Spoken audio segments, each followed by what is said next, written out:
Yo! Oh man, what's good with it, everybody? It's your boy. As you can see, the name done changed. As you can see, I'm changing the game. But it's your boy, Fan Smoke Lelouch. I got tired of being Lelouch Brief. I need an identity change. I need to be somebody different. So I decided to change my name. Plus, I fuck with it a little bit more. But we still on our same shit. Don't get it twisted. Ain't nothing changing. You know, we still gonna be doing the same shit. I just like the name Van Smoke Lelouch a little bit more. You feel me? So call me Van Smoke Lelouch instead of Lelouch V Bree. You feel me? But Wano is ending. Wano is coming to an end. We've been here. We've been all of this fucking journey. Things have been getting crazy as hell. We've seen how fucking strong Kaido is. We talked about what would have happened if Kaido made it to motherfucking Marineford. After seeing everything that he's capable of, everybody has come to the agreement that Kaido will fucking body Whitebeard. If Kaido had made it to Marineford, he would have fodderized any and everybody there. We already came to that agreement with the Discord. We had a discussion about it and shit like that. Now, we're about to see. I guess the man got another form. People was trying to spoil it for me and shit like that. They said that Kaido said he admitted that Roger was better than him. And that's pretty hard for me to fucking believe after seeing that everything I've seen from Kaido. For him to admit that Roger could defeat him sounds like some bullshit to me. But we're about to watch this. What would you even call this? A review of the chapter? Basically, they explain everything that happened in the chapter. It's plot armor. I've done multiple videos on their content, and you know that they be doing this shit pretty good. So let's get straight into this and let's see Kaido bedtime this nigga Luffy for the 5th time. Let's do it. This back and forth between Luffy and Kaido at this point feels unending. But Luffy, with one hand clutched onto Kaido, certainly intended to change that. Luffy it's getting crazy. What would surely demolish the entirety of Onigashima in a single blow, so it was left up to... Now let me ask y'all this first. Before we continue this video, I'm not gonna pause it too much, but I did want to ask y'all, do y'all think that this Luffy could body like Whitebeard that was at Marineford? I think he will beat the fuck out of that nigga. Oh! I think he bodying the Kainu. I think he bodying Garp. Remember I used to argue with y'all about that? Y'all used to be like, oh no, Luffy isn't over Garp. What do y'all think now? Just let me know in the comment section. Just let me know. But yeah, I think he'll body everybody at Marineford too. Like, I think the nigga is over Marco. I think the nigga is over Mihawk. I think he over pretty much everybody that was at Marineford. But y'all gotta let me know in the comment section what y'all think. Momonosuke to move the location out of the way. A feat which the boy has repeatedly deemed to be impossible. Yet as he thought back to his beloved family, and in particular, the words of his late mother, as she believed he'd be able to revive their clan in the future, Momonosuke rammed his head into the location.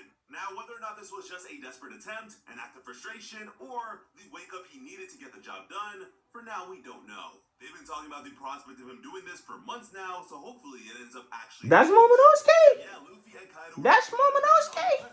...of another major clash. And in preparation, Kaido will acknowledge the hulking fist of Luffy and swear to take it head on. From which point he would begin to make use-ly flames exuded from his mouth in a whole new way, as he spoke of how Wano's hero had burned to death 2 decades prior. This new state of Kaido saw him completely enveloped in incendiary flames, as he echoed the sentiments of the people in the desperation of glorious saviors in the face of such a lawless status quo. Now, as Kaido heated up to this crazy extent, can y'all give my nigga some credit, boy? He is just different. He's nothing like you've ever seen. We've seen everything that they've shown us from Whitebeard. They've shown us everything that we're going to see from the man. You won't see any more. But I feel like y'all can admit that he is the strongest character ever. The strongest one in the motherfucking show. And now y'all also got to remember, even though Luffy got all of these fucking power-ups, y'all got to remember that Kaido fought Big Mom.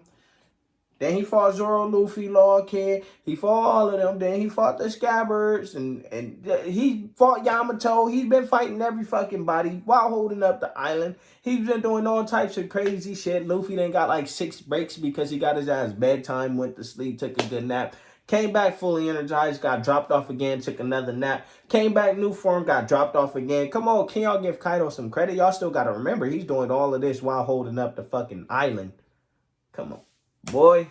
Luffy would actually loosen his grip and recoil from the heat. And as he blew on his hand to cool it down, Kaido would double down in his promise not to evade. So there was no longer a need for Luffy to hold on to him anyways. Damn. Kaido had no intention of allowing Luffy's destructive fist to make its way down. Meanwhile, Kaido was so terrifyingly heated that the mere contact contact of his body onto the only intact horn of Onigashima's skull would be melted, which was precisely Damn. what he intended to do to Luffy's right hand. Damn. Luffy would fiercely denounce such Damn, boy. Now this nigga got a Kainu powers too, on top of what he could already do.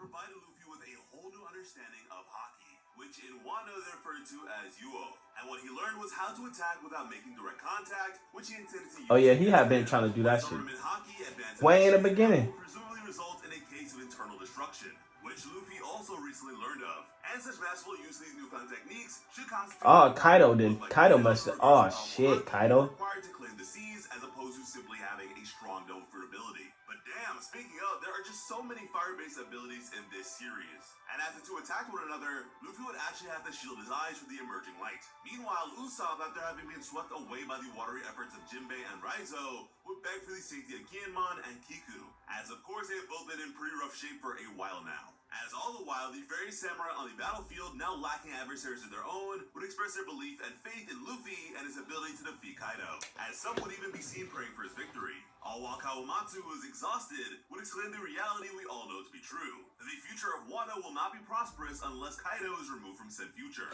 Hold on, let me just say this, because a lot of niggas think the scabbers, a lot of them think that them niggas is light as fuck, like them niggas is garbage. You gotta remember that the nigga, what's his name? He was with Orochi and them. He was a whole little, fuck, I forgot the nigga name. But he was working with Orochi and shit like that. Y'all gotta remember, Zoro attacked that nigga and Zoro was low-key struggling. Y'all gotta remember that Zoro folded motherfucking Killer. And Killer is up there too. You get what I'm saying? He's one of the worst generations. So the scabbers, they not no motherfucking chumps. Like, they not no chumps, bro. Like, them niggas actually got hands and shit. Like, not Kenny Moon, but you feel me? Like, the other niggas really got them. So, for Kaido to fight all of them niggas, drop all of them niggas off, drop Luffy off a couple times, and fight all of the motherfuckers that he was fighting on the roof. Come on, bro.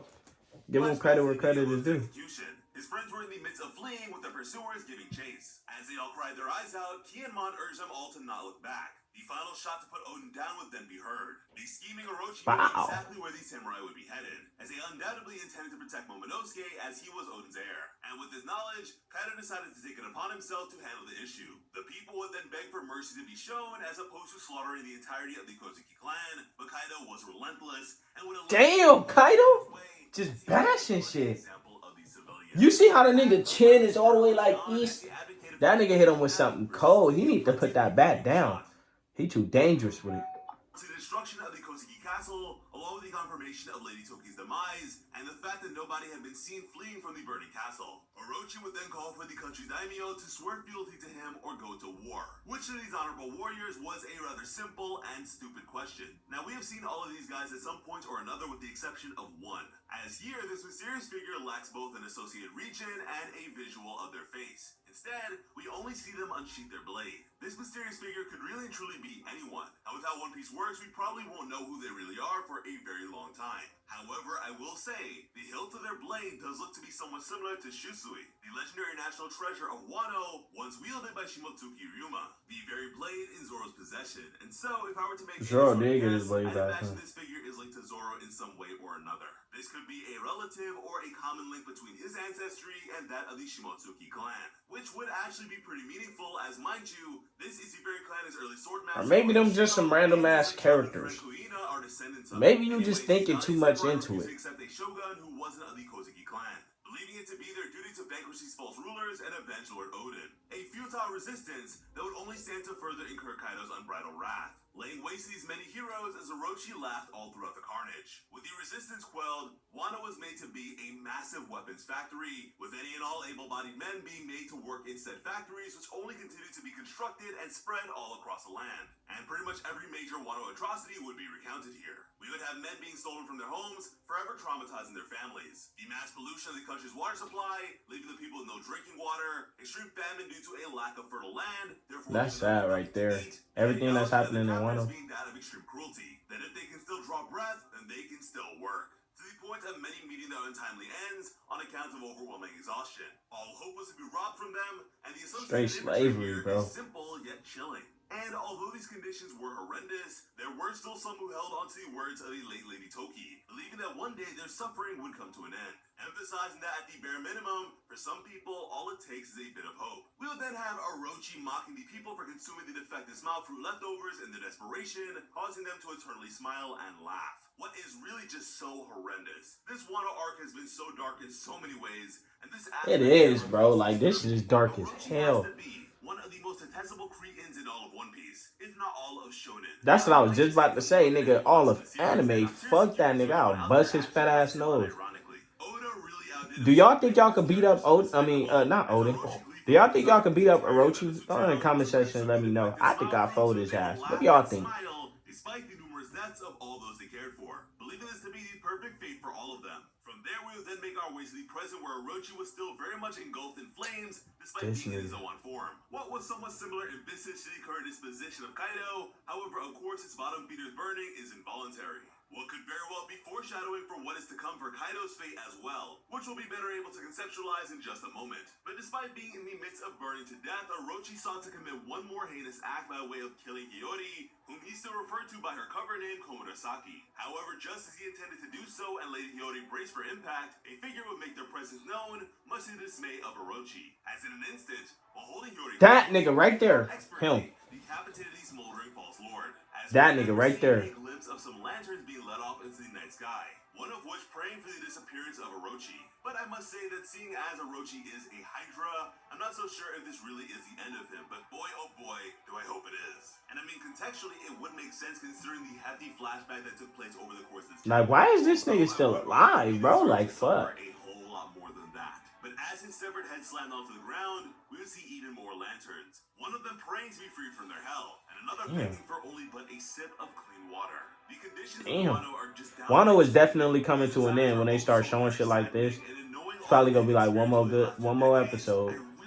I mean, one more chapter. And as per usual, Oda's writing continues to impress, as I myself am questioning whether or not this is actually going to be the end here. It is, bro. I mean, despite that conclusion, Kaido, cause see, that's the thing. My dog Kaido, bro. Like you underestimating the Luffy troop.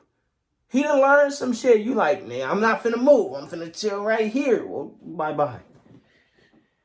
Say goodbye, Kaido. Say goodbye. You're an idiot, man. There are actually instances and inklings that incline me to believe otherwise.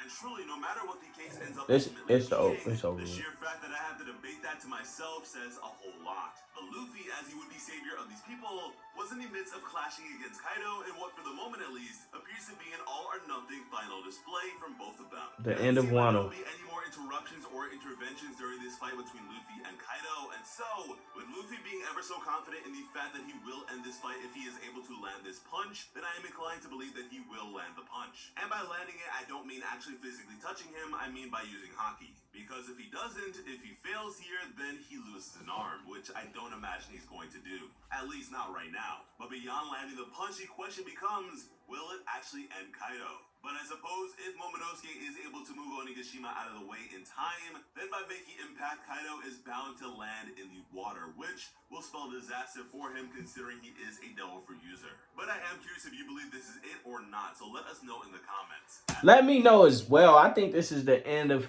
Wano, the end of my nigga Kaido. You know, it's too much build up, too many transformations. Luffy done got knocked out too many times. It's over with. But what I can say, after this long arc, like fucking 200, 300 chapters, right?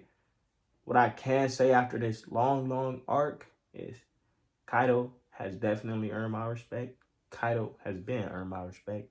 And I definitely think that Kaido is the strongest person to ever be in the motherfucking series One Piece. Until we see more from Shanks, until we see something from Dragon, from what I've seen, this is that guy. He's that man. I don't care what's implied or anything like that until we actually see it. He holds the title. The strongest character in One Piece to me, even though it's bye-bye time.